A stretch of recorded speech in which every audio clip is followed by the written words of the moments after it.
kita menunggu sekejap lagi apabila majlis akan bermula.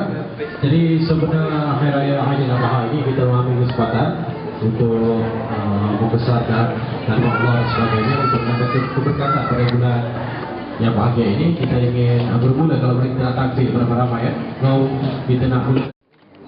Oh, macam suka baju. Tembak.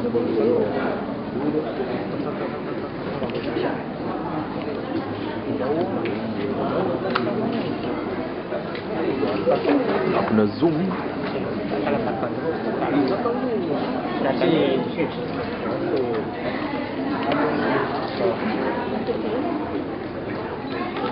Jangan keluar, jangan keluar.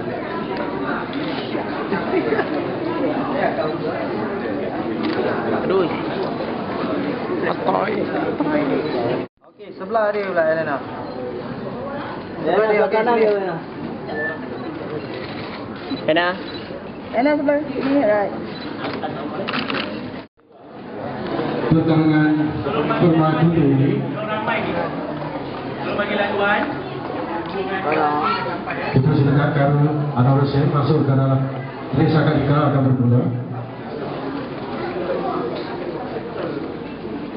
Belum bagi laluan. Okey.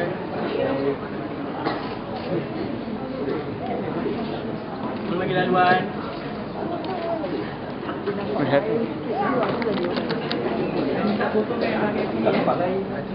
Okey. Okey, boleh. Besok dah betul kan?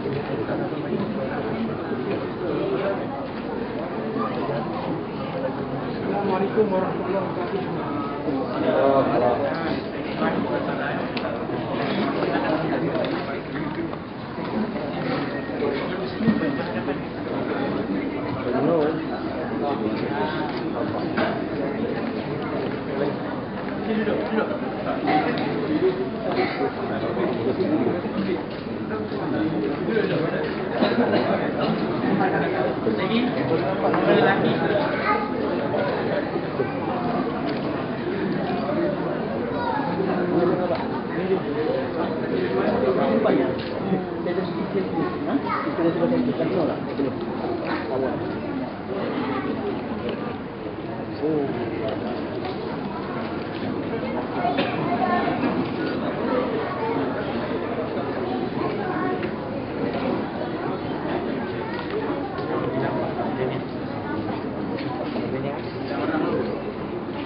Video.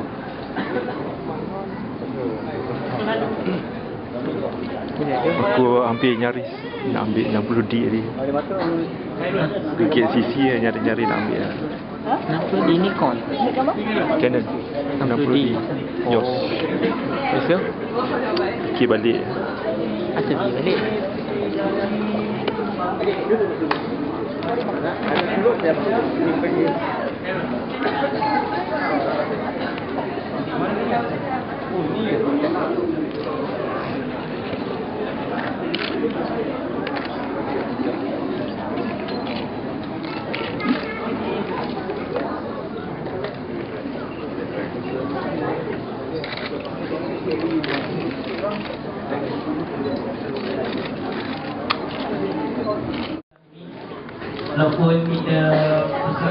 Walaupun kita baru saja menghadapi hujan lebat kita Beli Roy.